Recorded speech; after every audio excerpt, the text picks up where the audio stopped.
Welcome to the Tactical Dent Tech Podcast. You are now part of a small underground movement of dent technicians from all over the world. We are on a mission to change our industry with innovation, intelligence, and skill. But because we don't rely on an insurance company to steer customers our way, we need to do things different.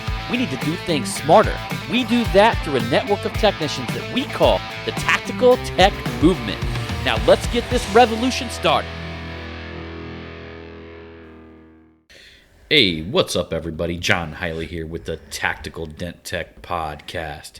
Chilling with the co-host, with your most, your girl, Angela Hiley. Ooh, that was so good. I should say Angela Rose Hiley. Holla! That's what happened when she married me before she was Angela Rose Wilking. There's nothing wrong with my maiden But listen last to it. name. When she married me, she became Angela Rose Hiley. Ooh! She rose highly to a very high point, higher than she had ever been as a Wilking. You're funny as hell. Ah, yes. Aw. Yes, I am. Well, we know your brother is the family scholar. Oh, dear God. Let's not go there. He Please, is dear the Lord. Family Einstein, like the Stop. Albert Einstein. No, he's not. No, he's not. Has he gotten one of them Nobel Prize? No. He hasn't gotten a Nobel Prize yet? No. Well, your mom and dad think that he's up Oh, to it, dear right? God. Why me? Welcome, everybody, to the Tactical Dent Tech Podcast. I have a confession. Oh, Lord. Well, the last two times I don't think I was very, sociable on the podcast. It's because she smokes too much weed. It's because I was high as hell. Yeah, she just sits over there with a weird smile on her face. And then, after the I always get podcast the is giggles. over, she's like, you didn't let me get a word in. No, I didn't say that the last two She's times. like, you just waiting to steal my shine, John Hiley. Every time I turn around, you're stealing my No, shine. the last two times is because I was out in the garage or whatever. And then you're like, and I come back in, you're like, okay, let's do this podcast. And I'm like, okay. Yeah, right. You knew we were going to do the podcast before you started smoking weed. Here's the point. When's the last time I smoked weed? I think it was when we watched Cheech and Chong, right? Up in Smoke? It's been a little while, hasn't it? What, It's been a while. 6 months ago? Probably. Maybe a little bit the last longer. time you talked out your nose. I don't really like. I don't like the way it makes me feel. It makes me feel paranoid, sweaty. I get hot. I get very nasally. It's so I get nasally when I have a podcast though for some reason. It's like this podcast does the same thing to me that weed does to me. Oh. It's really good for my anxiety. So, makes me very mellow. I'm very happy. See, that shit gives I get me the giggles. anxiety. Well, but see, here's the thing. Sometimes you can smoke a little too much and then you need 10 minutes and then you're cool. I still think that that one purple weed that we had back in the day, Yeah. that shit was straight laughing gas. Yeah. It was like you smoked it and you couldn't quit laughing. We got it that was, from your fucking barber, right? impossible. Yeah, you shouldn't be telling people we get it from my barber. People probably follow me and see him cutting my hair. All right, so don't tell nobody. That shit might as well be legal anyway. Well, It's yeah. pretty much became legal in a lot of states. There's a lot of benefits to that stuff, and it helps a lot of people out with many different conditions and whatnot. who gives a fuck about weed, smoking weed? You know what I mean? I don't know. I don't have a problem with it. Yeah. So a lot of shit has happened since our last podcast. John and I celebrated 20 years together. Yeah. 20 years. 20 years. 20 motherfucking years. Had the old ball and chain on me for 20 years. John,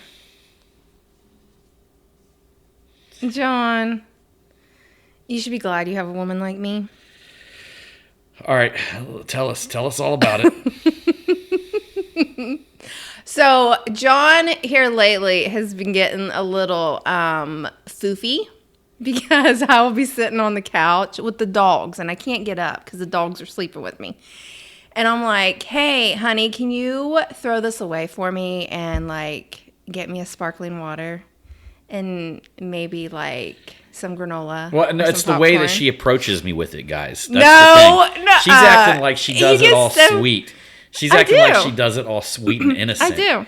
The first like 5 things that I got to get up and get her, it's like she uses this thing that she has our dog sleeping on her Because they are. a way to make me a fucking maid. Like I ought to have a tutu on and run around here with like and give her like need a little fucking bell. Ding, ding, and I'm ding, just ding, running ding. around here getting shit left and right.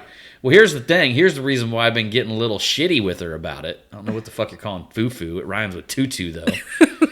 So You're she's a trying to little like foofy. give me some fucking subliminal messages. I need to be wearing a tutu, running around here, fucking grabbing her shit all the time. I'm gonna go buy you one. And here she is. And you Here's the don't thing. wear it. She'll get me like You don't wear that like tutu. I'll go get the first 2 or 3 things for her, and then all of a sudden she starts thinking it's funny. She'll start pushing the fucking limit on this shit. She'll like start like, you know, randomly requesting like fucking all kinds of shit. No, it's just usually I have you do it about 2 or She'll 3 be like, times and then I'm good. honey, can you go get me the trail mix? I'll go get it for her. And then she'll be like, well, can you put away the little clip here that's on top of the trail mix? And I'll be like, can you go back and get the clip for me so I can re-clip up the trail mix? I don't say And then it I'll like bring that. it back, and then she'll be like, I'll say it like that. Throw away this empty water. Then she starts laughing as I'm walking away. Like, she'll start laughing and shit at me as I'm walking away, You knowing like that... it. You Yeah. like it. You love me because I do a lot of shit for you too. So I'm like her little bitch. Oh, come on. I do a lot of shit for you too. So, You need to do more. just like how you stepped in dog shit the other day and I cleaned it off of your sandals. That's given. That's the shit you're just supposed to do as a fucking wife. John, that's You not guys nice. out there- That's not nice. I'm about to show y'all how to treat a fucking woman. You need to tell her ass what's up. Don't be acting like shit you're just expected to do is above and beyond your duty as a woman in general. Because this is just shit that you're supposed to do. Really? You know, when a man comes home, he ain't supposed to be running around like a little bitch. I don't Grabbing make you this run and around. grabbing that. Oh, But wait, what do you're I being do? nice. What do I do, guys? I suck it up. I suck it up. I run around like a little bitch. I wonder what color tutu I should get you. Oh man. I think a pink one that's got like some sequins, so that way it like shimmers. You know, guys, you probably feel me on this one. These women are fucking lucky they have guys like us. Oh, You ever really? see, I'm talking to a bunch of motherfucking dent guys out there, number one, okay?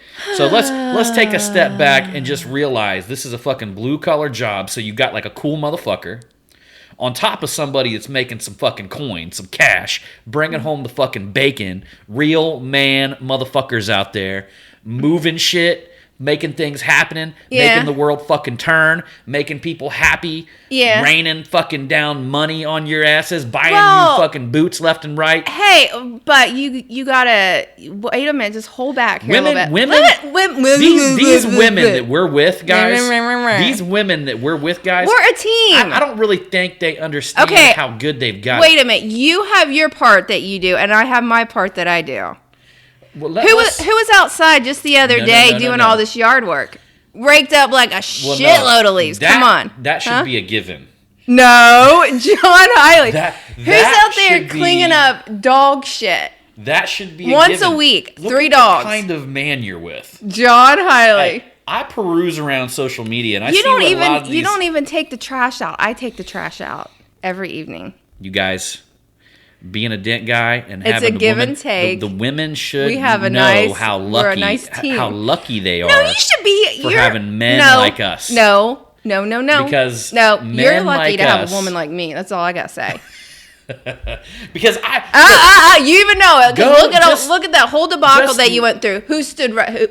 Your woman right here stood right beside Now, her hold on. man. No. I am very, very lucky to have you, but I'm just talking. I just want to talk to the dent guys in general here, okay? So you just zip out of it for a second. John All right, Hiley. guys, Here's the thing. Yeah, he's gonna be kissing Here's my the ass thing, when this guys. podcast is over. You just wait and see. He'll be like, So- "Ooh, come here, so- honey. Let me rub on you. Let me give you huggies." So Go on with trying your to bad make me self. look like a little bitch again. Go on with your bad self. All right, so here's the You're thing, not guys. a little bitch. I don't. Just look at, you look that way. at the fucking men that fucking scour this earth, and then compare it to us. You know, I mean, you think about it. Just think about that for a moment. What these motherfuckers look like. And I'm not talking about, hey, you young dent guys that are just coming along. Don't worry, you get there. You gonna get there. You come up. You be a big dog one of these days, right? Yeah. But I mean, if you think about it, just about every dent guy I know that's been doing this for a while, you kind of fucking big dog motherfucker walking into place. Mm-hmm. You know? And, we go to places like the Mobile Tech Expo and a bunch of big dogs together, everybody fucking wanting to pay for everybody's drinks and shit like that. Yeah. I mean, straight up, it's a hell of a good career, and these women need to recognize. Oh dear They need God. to understand what they've got up in here. I'll just leave it there with you, okay? I'll let you have your moment. I did a poll inside of the Tactical Dent Tech group the other day. Mm-hmm. And it was before the election. And I did it because I wanted to know, I just wanted to get an idea. And I know there was some people that were hiding their feelings about Biden. But I wanted to do a Biden and Trump poll. And I couldn't fucking believe it. I put it inside the Tactical Dent Tech group. And literally within 30 seconds, Trump had 50 votes and Biden had 0, right? Yeah. So I just trying to get a good idea, man. I know that I run around this industry really not giving a fuck, telling everybody how I feel that I like Trump. Mm-hmm. And I really don't give a fuck what anybody thinks about that.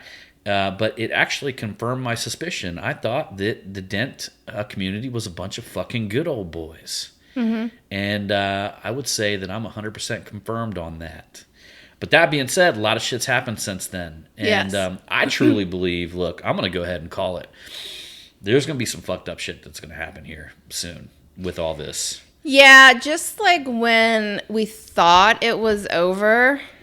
I don't know. I don't man. know. I think that there might be a chance that this fucker is going to come back and just it's going to be like a mic drop. Yeah, and Everybody's just going to be like, holy in my fucking mind shit. right now, I thought he was kind of done. I was just like, Yeah. he's done now, And now in my mind, I'm 50-50 on it at this point. Me too. Because I'm seeing some of the shit that he's uncovering and some of the stuff that he's talking about revealing. Yeah. And I will tell you guys, don't believe half the shit you read on the internet. No. Because, there was this whole thing, that came out about supposedly the ballots having a certain type of watermark on them and how that was going to expose the Democratic Party. Well, that's a fucking lie because the ballots are printed locally through the Board of Elections. I was like, well, that would be pretty clever. Well, here's what you guys got to watch out for. So the wifey here, you get emails from, I think it's called ilovetrump.com or I think some it says shit like that. welovetrump.com. Or welovetrump.com. And as soon as she told me that that's where the resource was, that's who sent her the email that was running the story on the watermarks. I asked her if they were selling merchandise on their website. Yeah. And of course they were. And you got to watch that because, I hate to say it, because I'm a marketer, but there's marketers out there that'll fucking run shit like that and they'll run false stories knowing that it'll flood the website with traffic. And regardless, guys, they understand down to the last, they understand their numbers. So if they can run 1 million people through that website, they may make $500,000. You know what I mean? Yeah. Because on average, the cart value may be, 50 cents per person, and that's people who buy $50 worth of shit or somebody who buys $10 and people who buy 0, right? Yeah. But they understand down to the point, hey, man, if we get 1 million people through this website, it's worth 50 cents per individual. Right? Yeah. So, and the truth is they probably ran millions, multi-millions, and is probably more along the lines of 10 cents per person. Yeah. But they understand their numbers at a point where they'll pull shit like this. So you really got to watch the type of information that you, I would say, regurgitate. Don't take anything at face value. Yeah. Meaning that if you hear something out there, you start spreading it and stuff like that. Well, number one, I think the biggest problem is you can look like a dipshit. Yeah. You know, if you're somebody who just spreads information without doing a little bit of confirmation or trying to at least weed out if it's factual or not, Yeah. then you can very, very quickly look like a dipshit. And Yeah. the last thing we want is a bunch of Trump voters out there looking like a bunch of dipshits. Which is already happening, unfortunately, because people don't do what I just said. They don't research it. And a lot of that is simply because whatever we see out there, it aligns with one of our core values or our desires. So there's a part of us that doesn't even want to research it. We want to believe it. Yeah, absolutely. But man, the fact is, guys, you got to step away from that shit, Yeah. because there's so much false information floating around out there that you don't really want to paint a false narrative just because you want to believe something. Yeah, I will definitely say with this election, I am after whoever wins, whoever is elected, I am like checking out 100% because I woke up. Number one, that like election night was on our anniversary, and we stayed up for a while, and then we fell asleep to it. And when I woke up the next morning, I had like a stress headache. And I'm not putting myself through that because I'm just like, this isn't even fucking worth it. Because in all honesty, do we really know? Like, if we really take a step back, do we really know what goes on behind the scenes? Do we really know 100%? I mean, once you start reading all this conspiracy theory shit, it always leads to, well, what about this? Or I know. What if that? Yeah. So, and I'm just like, in all honesty, like I've told John this, like I do not think Donald Trump is this knight in shining armor that's on this white horse. How dare you say that about my president-elect? That's like, how dare you? riding in there, and it's like, but he's sometimes, saving America. But I'm sometimes like, she does, though. but I know, but I go back and forth, and I'm just like, I just don't know what to fucking believe. I'm being completely honest. But I think the one thing I was like a little bit disappointed, I was just like, man, I voted for Trump, but I really wanted to vote. In all honesty, I really wanted to vote for Kanye West. I'm not going to lie. She's been a big Kanye fan for a long time. But if you do listen to, he was on Joe Rogan's podcast. It's a 3-hour podcast. I highly recommend you guys check it out. I don't personally believe that he's meant to be president. I truly believe that he's meant to start his own church. I can see him as being a pastor or like a preacher because he's also got an innovative mind, though. Yes, there's some futurist type thinking that he does on that Joe Rogan podcast, and he's a lot smarter than what people really realize. Sometimes the smartest people are the ones that are the fucking craziest. True. And it's because their mind doesn't quite function like an everyday mind, meaning that it may see things in much more abstract, or it may see things much more. There's people that have amazing minds that don't see things very abstract. They're not very artsy. They see things very fundamentally built. They see the framework and everything, right? Yeah. And then there's people that see like very abstract. They have like an abstract mind. And perfect example, I think his name's Murray Smith, who was diagnosed with some sort of learning condition when he was a kid. I'm pretty sure it was Murray Smith. And he was one of the individuals who rebought the company Indian when Indian first came up for sale. And at the time, they started making motorcycles before they sold off to, I want to say Polaris, ended up buying them after Murray got a hold of the company. But Murray is one of the individuals that thinks like probably the exact opposite as Kanye West. He has a very, he sees nothing but framework, and he sees nothing but like numbers and logic. Yeah. And to listen to him speak about it, it's very obvious that he can quickly look at a company and see what's broken in their framework because he knows the framework of how to build a company. Yeah. And I think he was one of the very first individuals. He created not a wireless company, but an actual phone company up in Canada. So he worked for one of the leading phone companies up in Canada. He was an employee, like one of the people that climbed up on the poles and shit. And this guy goes out and just decides he's going to start his own phone company and ends up starting it and selling it. And then he goes and buys Indian, and he buys he buys all kinds of shit. Yeah. But his mastery is in taking a company and rebuilding it within 2 years and then reselling it. Yeah. Well, I think Kanye West got like 50 or 60,000 votes. Yeah. Yeah. Well, there you go. But I did like the whole thing because he really talked about, I liked how he talked about energy. You know, he really kind of like focused on like this whole COVID. Well, he probably got millions of votes, but they probably turned him into Biden votes. There you go. You never know. Mm-hmm. You never know. But I like when he was talking about energy. You know, he was talking about like the coronavirus and shit like that, saying that, and I totally agreed with him on this, like the way that the media and the government has like pumped so much fear and confusion and chaos and all this and that.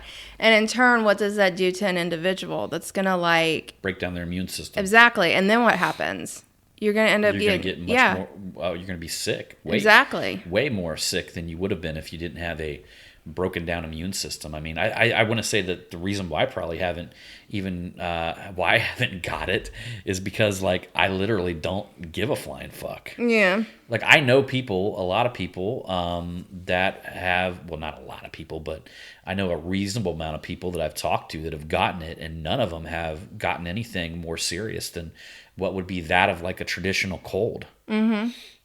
In fact, there was a guy who inside of my Marketing Savage Facebook group, and he's also part of our Apex executive, Tony, and he actually got the Marketing Savage award for one of the weeks, and that's because he actually finished 75 hard while he was diagnosed with COVID. Yeah, and he actually kind of had it was kind of like a little bit rough on him. It was a little bit rough on him because he's a little bit older. Yeah. Yeah, but it is crazy though, because you know when Kanye was talking about that, I'm like, yeah, you know, I mean, and then he also goes in about how you know, obviously the media and stuff like that loves to program us, and I think you and I totally talked about that one night, and I'm like, that is so true. Well, they call it your favorite programming for a reason. He says we need to unprogram ourselves, which is so true. You know what, though? That's what the whole the Marketing Savage movement is about. Yeah. It's coming back to your savage roots. I say that when we're kids, we're savages, man. Yes, we are. We come out, you know, we want something, we go get it, you know? And we're not tampered with. We don't have false beliefs. We don't have our parents inside of our head telling us that, you know, money's bad or money doesn't grow on trees or, you know, all of these false beliefs that we get from our parents. We're not programmed yet by them. We're not programmed by the TV. We're not programmed by the world. We haven't been lied to by motherfuckers trying to say there's a Santa Claus, and then one day they fucking tell me that there's not a fucking Santa Claus.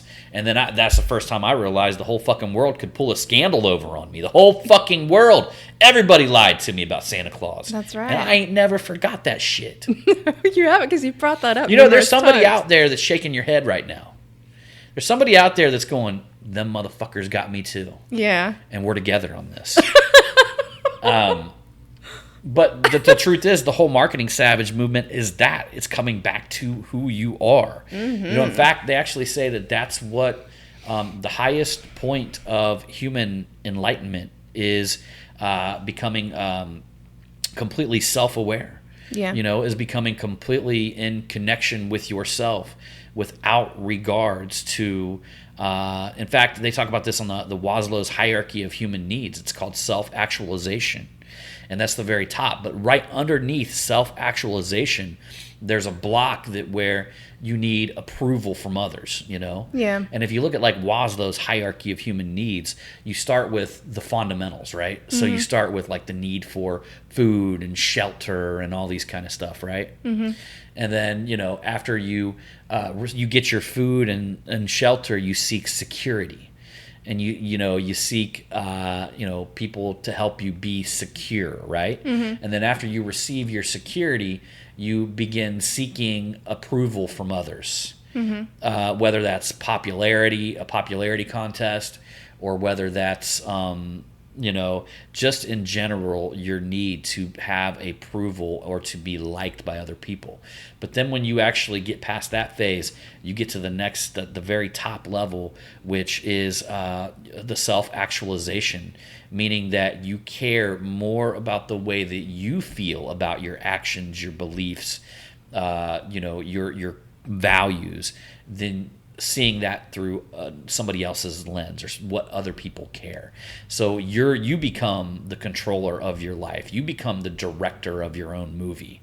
You are the one driving the car, opposed to other people, telling you the way you should feel, what you should be doing, and quite frankly, giving a flying fuck about what they think. Yeah, I feel you. Mm-hmm. And here's the funny thing is, like, some people would think, well, when you get to become like the self-actualization, you're going to become an asshole. Well, that's not the truth, because when somebody actually is an asshole, or when somebody is very cocky or arrogant because they don't care, because they say they don't care what people think, they actually do, because that's an overcompensation.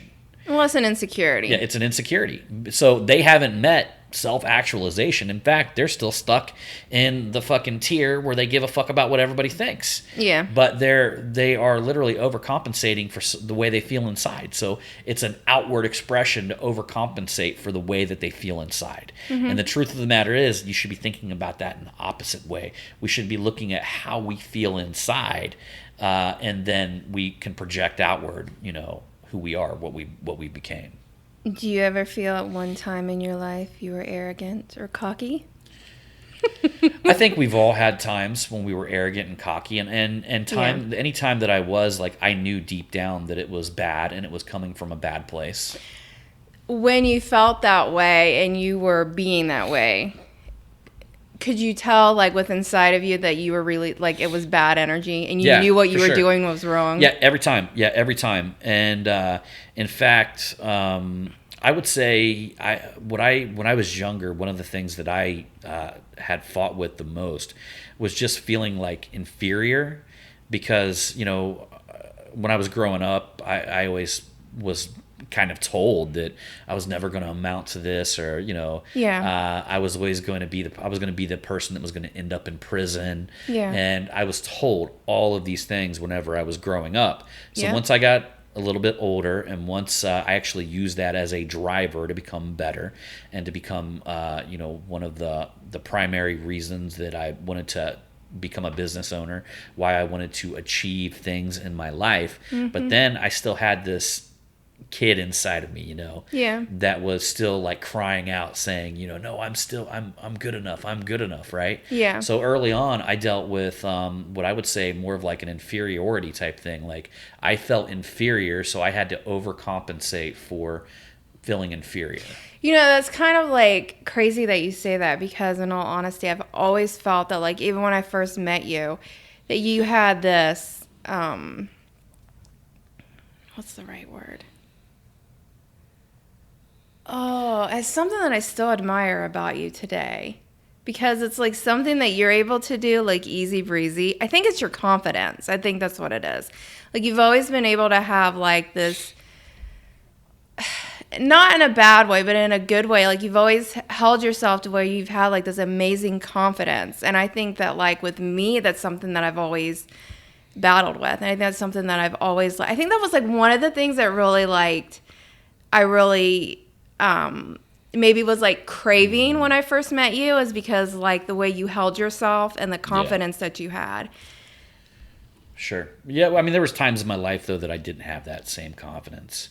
I would say anytime that I've stepped into that way of being, mm-hmm. I was living in my truth, Yeah. But again, there was times early on where I just didn't have that time. I mean, I've even told stories whenever I first started doing the dent removal. There would be times when I was, like, so fucking terrified. I mean, I was young. I mean, if you could imagine, like 21, 22 years old, was I 21, 22? No, you're a little bit older, like 22, 23. Yeah, probably 20. Yeah, okay, so 22, 23 years old. I mean, so that's young, to start your own business. Yeah. Number one, and then to also get into the dent removal business, and it was very, very hard for me to learn. And I've talked about this in the past, where literally I created denttrainer.com to like give the person I was back then something that would have been very useful at the time. So I would have never thought that. Like after we went out to California for your PDR school and stuff like that and came back, like I would have never known. But you were also a young kid too. Well, I know, but I never seen it though. Like I can't really recall a moment where you were like scared. Yeah. Well, I was terrified plenty of times. Aww. And, there was times when I would literally pull up to a car dealership and I was so terrified to walk into the car dealership because I hadn't really done a lot of one-on-one sales. Yeah. And, when you're that age and you walk in, everybody looks at you like this young kid, that doesn't know what the fuck he's doing. And that's what I was actually. And so I was like, I would pull up to a car dealership and I would literally sit there for like 20 minutes trying to build up confidence to walk inside and talk to them about my services. And then I would just like put it in reverse and leave. Like I wouldn't even go in. Really? Yeah, yep. You've never told me this. Yep. And then I remember that I landed some car dealerships and stuff like that, and I had a little thing going.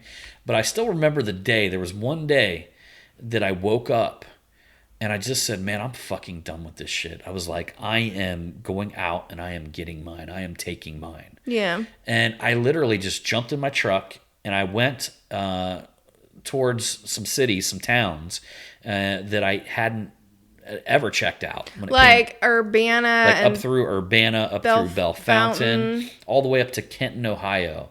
And all of a sudden this confidence just came through me. Yeah. And I just went in and walked into every single car dealership that I drove up to. And within about a week, I landed about 20 accounts, including big Chevy dealerships, several. They actually got a couple really big Honda dealerships up there. Not even new car, but there's a bunch of Honda employees that work up there in the Bellefontaine area. And because of that, they actually have these massive used Honda lots. Literally, like each one of them probably had around 150 to 200 cars. I remember when you did that because you had no cell service. And I'm like, I could not get a hold of you and I was freaking out. And I'm like, I think that's when we lived out. Is that when we lived out on the farm? Yeah. Yeah. And I couldn't get a hold of you. And I was just like, what the fuck? And then next thing you know, I think it was in the evening, maybe around like 6 or 7 o'clock. And you called me and you were so excited. You were just like over the moon. And I'm like, okay, thank you, Jesus. There's nothing wrong with my husband.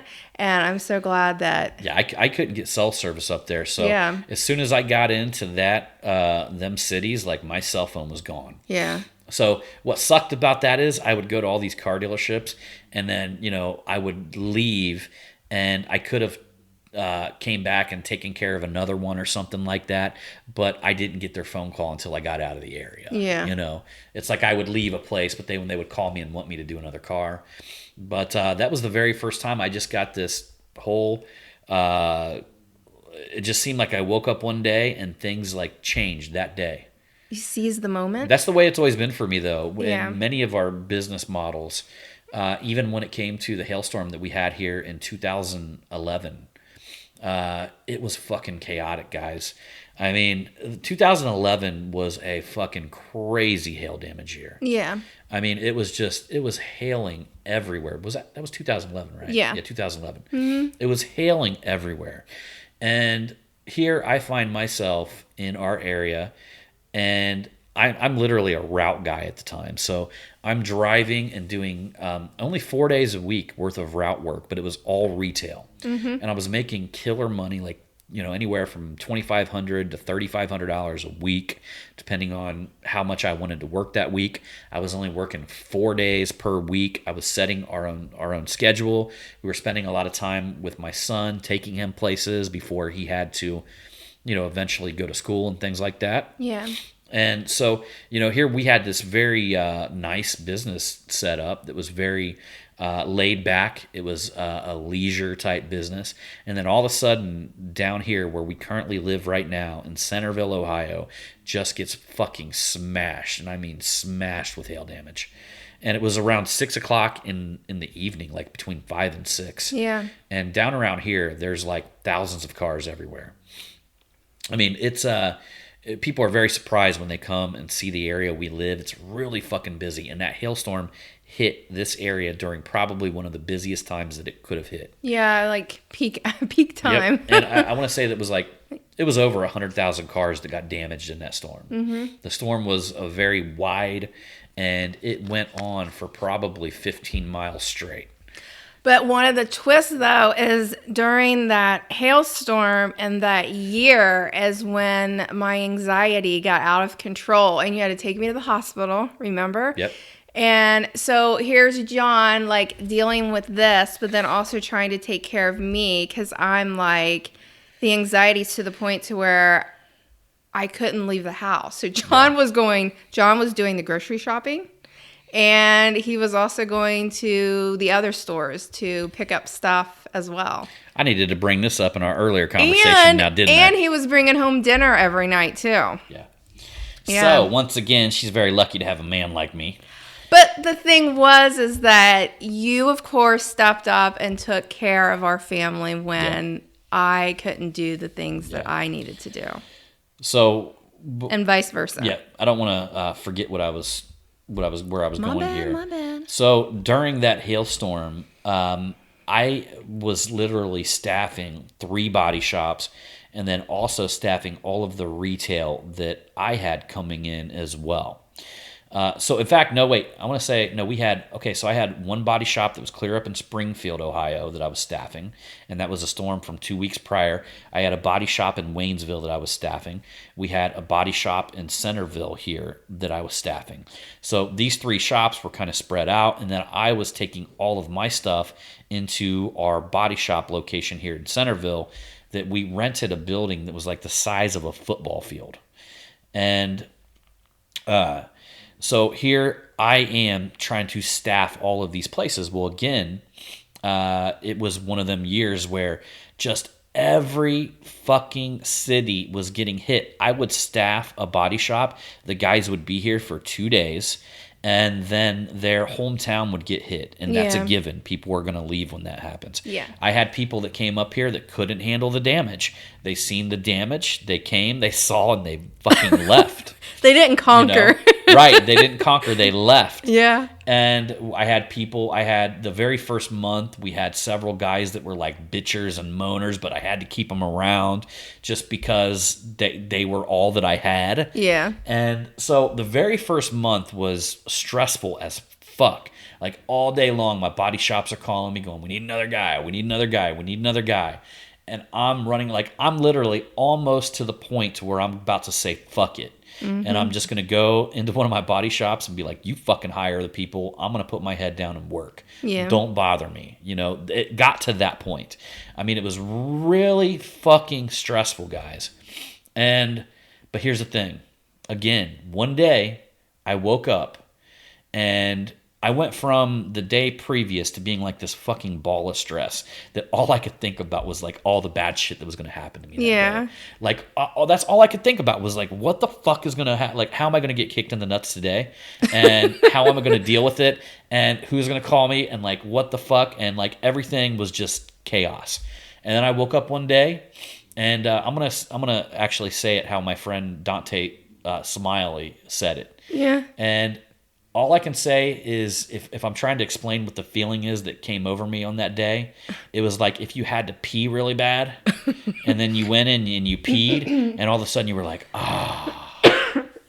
and that calm feeling that comes over you when you got to pee really bad and then That's like the best feeling afterwards. You just get a chance to go in and pee. Like that calm feeling. Later on I actually heard people call that you're being touched by the hand of God. Now that I don't know if I was.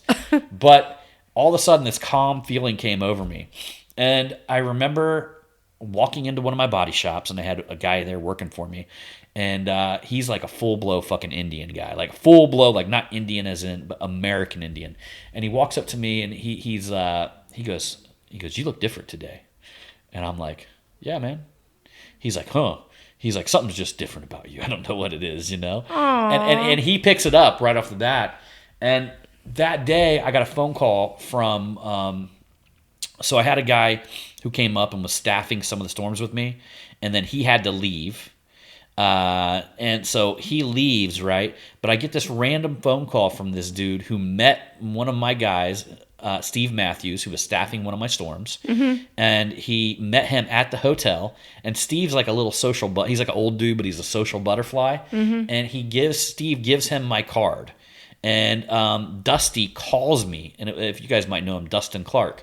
He calls me that day and wants to work with me. Yeah. And then that's when he brought Seth in, which Seth Byerly. And then all of a sudden, Michael calls me out of the blue. So Michael Swan calls me out of the blue. And then little by little, these guys come in and definitely Seth and Dusty were fucking animals. It was Michael's first year being a hail tech, and he was fucking really good for being a first year hail tech. So all of a sudden, one person after the next just falls in line. Them three came in, and then another person, and then John Fuller comes up, and he starts working one of my body shops up in Waynesville, and then one person after the next just comes up until they filled out my entire crew within that 1 week. And then after that, it was fucking smooth sailing from there. I'm not saying it was perfect, but it was fucking good. Yeah. And that all happened, like, I have this concrete belief that the world, the universe, God, whoever it is going to test us until we're almost on the brink of collapse. And if we can step past that, and if we can hold steady through that brink of collapse, then we're rewarded. I feel you. You get me all emotional over here because it's so good. But do you think that, like, what you just said is probably with, like, what a lot of the stuff that's going on in the world, do you think that could be a test for a lot of us?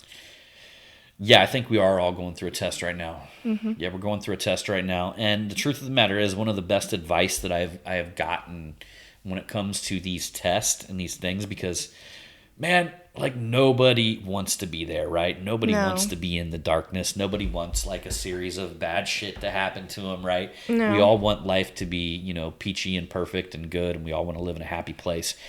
But that being said, one of the best advice that I've ever gotten, look, we're all going to get lifed at some point. And one of the best advice is to lean into the darkness. And when you're in these dark times, like, maybe at some points, like, I'm at the point now where I don't try to rush through them. There's a lot of people that are just like, they try to rush through them. Like, I feel there's something in there that needs to be found. That's true. So there's these dark moments, these stressful times, these times that we get hit with these things. And there's usually a life learning lesson, or there's a seed of greater knowledge that is to be gained when we're in these areas, that if we lean into it and we look. And what I mean by leaning into it is, like, if I told you to jump off my balcony onto that trampoline, the very first thing you would do would look over and you would lean into it, right? Yeah. And you would assess the situation and you would look down at it. Now, you might not do it. You might be like, no, fuck you. You're crazy. I'm not going to do that, right? Yeah.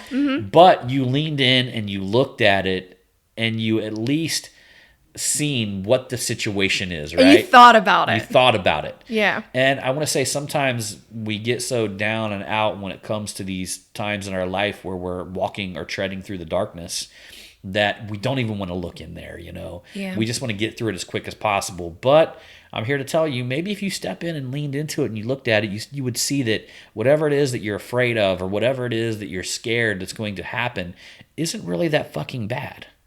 Maybe that trampoline, that fall that you might have to take if things went wrong, really isn't that far away. Yeah. And maybe it wouldn't hurt you that fucking bad. That's true. So maybe there's not even something in there to worry about. Maybe we're making a bigger deal out of something. What's the worst thing that could have fucking happened to me during that storm? I got people calling me left and right. I'm putting all this pressure on myself to deliver and all this kind of stuff, right? The worst thing that can happen is, well, some people got mad at me, and then, it didn't work done. out. It didn't work out, it didn't right? pan out the way you wanted it to. Was it going to be the end of my world? Would I No. not have been able to come home and have dinner with my family and spend time with my dogs and still be able to hug a puppy? You know, I mean, Hug a what is puppy. the like a lot of times if we just decide that we're going to be tortured by whatever it is that we're dealing with, if you lean in and look at it, maybe that fall or maybe that's whatever you're trying to avoid isn't as bad as what you're making it out to be. So maybe we're putting ourselves through a little bit more pain than what we actually need to be going through. That's so good right there. That's so good. You know. Mm-hmm. So, and the battery is dying on the computer, so we better end this. Oh, shit. So, all right, everybody. I appreciate you for coming along. Damn on it. I this. guess I'll just have to tell the funny story next time then, huh? Yep, it's about dead. All right. All right, guys. Appreciate you for coming along on this Tactical Dent Tech podcast. And as usual, we're going to see you on the next one. And remember, it's all about the motherfucking hustle. Bling, bling. Bang, bang. Pew, pew.